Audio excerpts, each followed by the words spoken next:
What if I told you that both of these knives were bought for about the same amount of money? On top here is the first knife that I bought in the Philippines. You can see it is quite rusted because it is made of high carbon steel, and unfortunately in the Philippines these blades are prone to rust, and even just by touching it, the sweat from my hands would actually cause major issues with this blade if I did not clean it afterwards, which I do intend to do.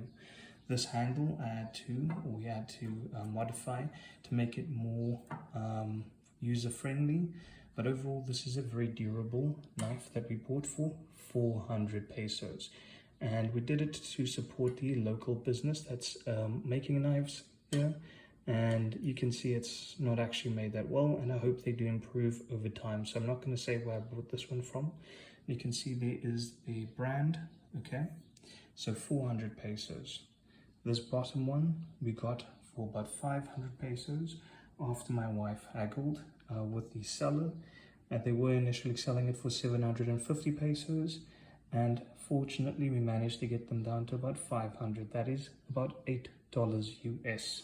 I did look up the craftsmen or the manufacturers, and this blade was actually being sold for 150 to 250 US dollars online, and I think it is actually a great buy. I think it's made out of 440 stainless steel, and in my opinion this is the type of steel that you should be using for knives in the Philippines because they are rust resistant. And you can see what high carbon steel, what happens to that over time in the Philippines versus 440 stainless steel. So this would last a lot longer, but this one would actually be more durable. But I do think, being a knife and being quite thick, this one can actually survive a lot of testing, which we will do in a moment. So over here,